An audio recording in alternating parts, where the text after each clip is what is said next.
Forget Bill Gates and his fancy software.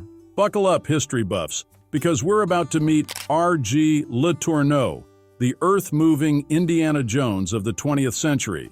This sixth-grade dropout traded textbooks for wrenches and became a legend who literally moved mountains with his outrageous machines.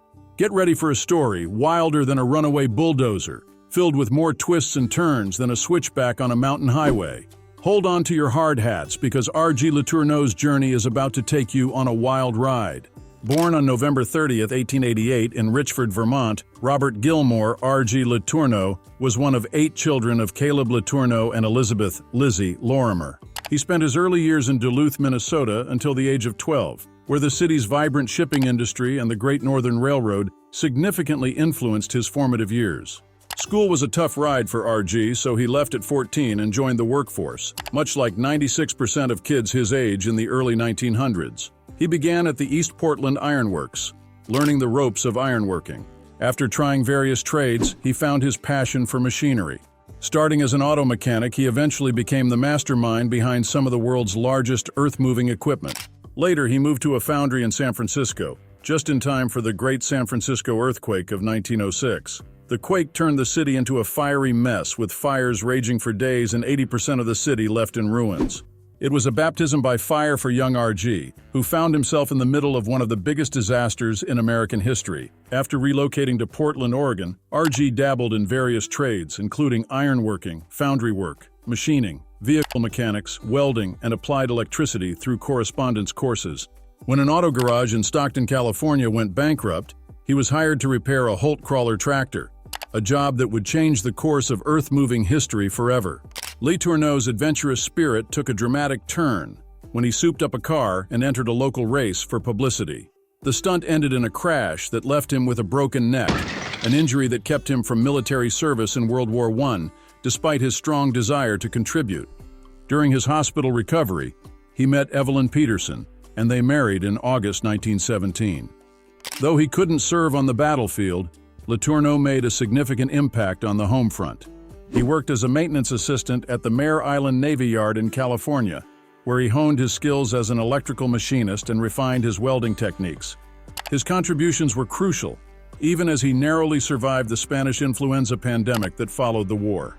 Tragically, the flu claimed the life of his firstborn son, Caleb, before his first birthday. Despite these heart-wrenching challenges, LeTourneau's resilience only grew stronger.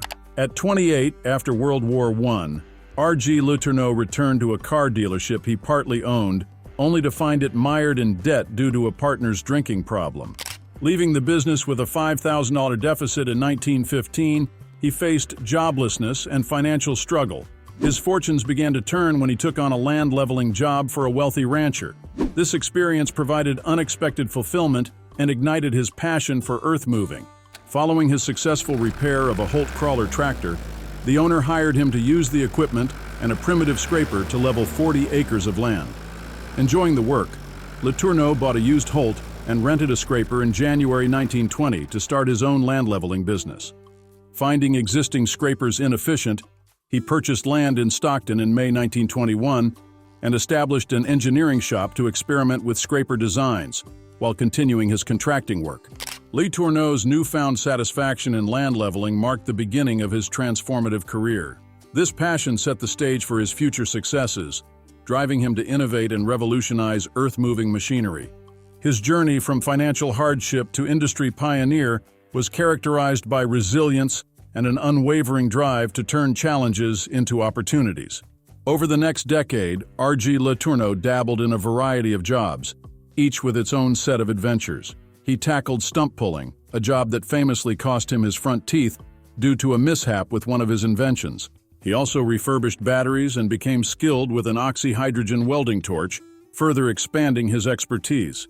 LeTourneau's foray into land leveling brought increasing challenges as he took on bigger contracts.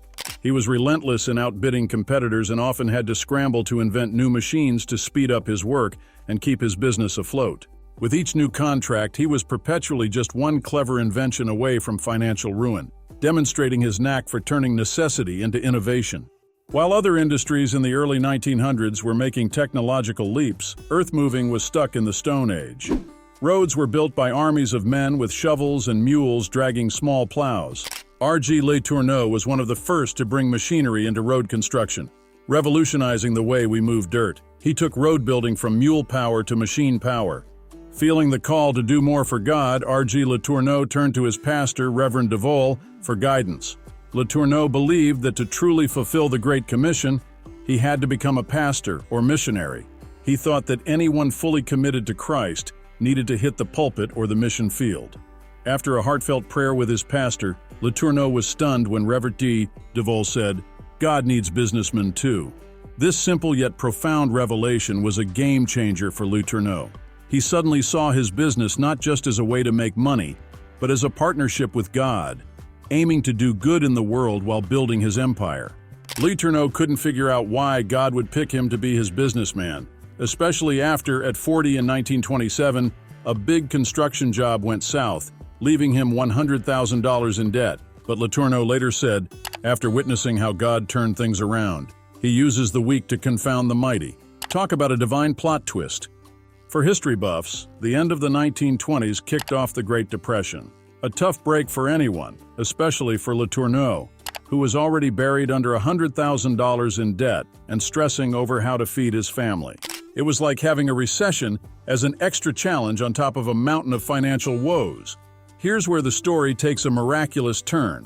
The surety company that backed LeTourneau's failed construction job was adamant about getting every penny back. LeTourneau, however, chose to put his faith in God instead of just focusing on repaying the debt. This leap of faith set the stage for a remarkable turn of events.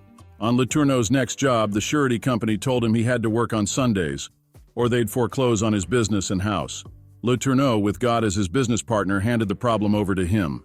When the surety company's boss, Mr. Hall, took the train to shut LeTourneau down, something miraculous happened. By the time he arrived, he'd had a change of heart and decided to let LeTourneau keep going. Talk about a divine intervention. Even though LeTourneau finished the job without working on Sundays, he was still deep in debt. He bought some time with his creditors by promising to improve his financial reporting. So, the surety company sent in an accountant, Mr. Frost, to tidy up the books. What Mr. Frost discovered was a financial mess that was way worse than he'd anticipated. Meanwhile, LeTourneau had skipped his annual mission pledge the previous year, so he was determined to make it up to the Lord. He told Mr. Frost he had pledged $5,000 to his church for missions. Mr. Frost was flabbergasted. LeTourneau was so deep in the red that donating seemed impossible. Little did Mr. Frost know, LeTourneau had an extraordinary business partner. Against all odds, LeTourneau's business not only stayed afloat but also paid the mission's pledge in full. Then things took a turn for the better, and LeTourneau's business hit a major breakthrough. LeTourneau's attorney suggested he ditch the roller coaster of big construction jobs and go all in on manufacturing his machinery. LeTourneau took the advice to heart and shifted his focus entirely to making and selling his inventions. From then on, financial troubles were a thing of the past. Here's how LeTourneau's manufacturing business thrived during the Great Depression. 1932, net profit $52,561. 1934, net profit $340,275.49. 1938, net profit $112,465.68. While the rest of the country struggled, LeTourneau's profits skyrocketed. In 1935, with huge profits pouring in from his manufacturing business, LeTourneau and his wife Evelyn made a significant decision. They switched to a 90-10 income split, directing 90% of their earnings to charitable causes and keeping just 10% for themselves. LeTourneau famously quipped, "It's not about how much of my money I give to God, but how much of God's money I keep for myself." That same year, LeTourneau conquered his lifelong fear of public speaking by delivering his first speech at the opening of his new plant. He passionately urged fellow Christians to use their businesses to serve the Lord. His inspiring address impressed local pastors so much that they immediately invited him to share his insights with their congregations. LeTourneau teamed up with Caterpillar Tractor and set up a factory in Peoria, Illinois. By 1937, he had expanded to Longview, Texas, where his manufacturing plant thrived. Despite the Great Depression, LeTourneau's business boomed as demand for mechanized earth-moving soared, leading to new factories in Georgia, Australia, Mississippi, and Texas. During World War II, LeTourneau's equipment saw massive growth in military use. After pioneering electric motors powered by diesel generators, he sold his earth-moving operation to Westinghouse Air Brake in 1953, creating the LeTourneau Westinghouse brand.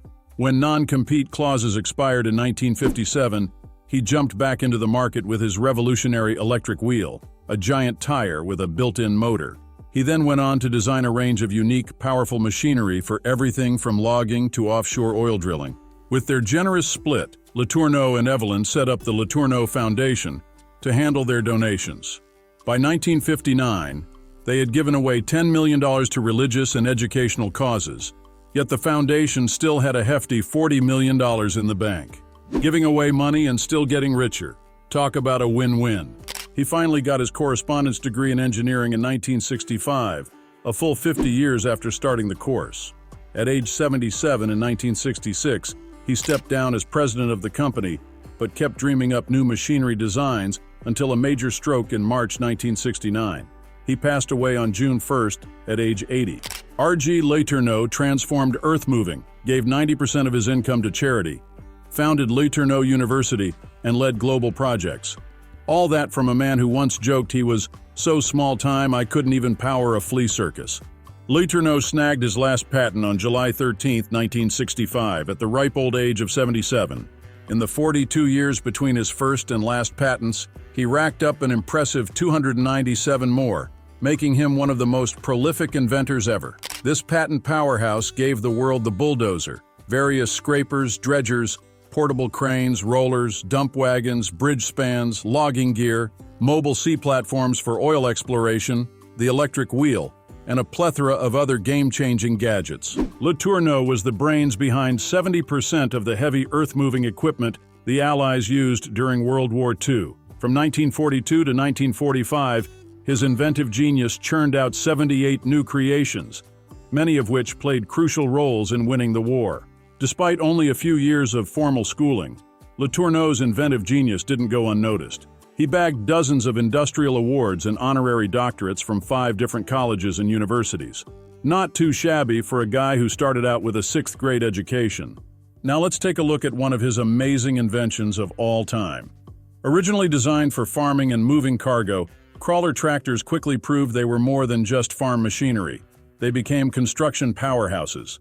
These versatile machines could operate with just a cable control unit for pulling scrapers, or come decked out with blades and attachments for pushing, spreading, and even lifting with loaders, booms, and cranes. They could also power other equipment through a power takeoff, making them the Swiss Army knife of heavy machinery. But they weren't without their quirks. Speed was their Achilles heel. These beasts might conquer any terrain, but they weren't winning any races. They also had a love-hate relationship with paved surfaces. While street pads helped protect roads, they sacrificed some traction. And let's not forget their appetite for wear and tear. Crawlers chewed through rock and abrasive sand like nobody's business, and careless handling only made matters worse. But R.G. LeTourneau, ever the problem solver, took on the challenge of improving heavy machinery with his signature flair. His brainwave mounted dozer blade onto a wheel tractor. Unlike the slow-moving crawler tractors, this innovation boasted rubber tires that sped up operations and spared paved surfaces from damage. Plus, it was more cost-effective in sandy terrains, offering superior flotation and traction without the maintenance headaches of crawlers.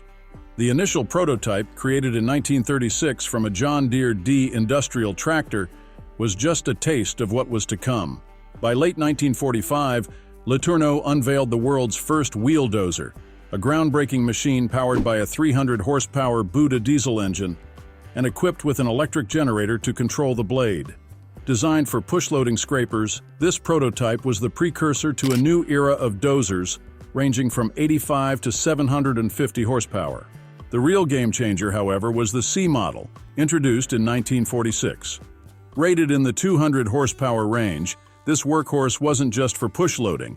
It excelled in a variety of tasks, though it had a soft spot for avoiding rocky terrain that could wreck its tires. LeTourneau and later LeTourneau Westinghouse offered a smorgasbord of attachments for this model, including side booms, snowplows, tree pushers, and even a railroad car coupler dubbed the switch tractor. It was also versatile enough to pull rollers, scrapers, and the distinctive tournicrane-towed cranes. LeTourneau's story is a testament to the power of grit, faith, and a whole lot of ingenuity. He may have started with dirt under his fingernails, but he ended up leaving a diamond-encrusted mark on history.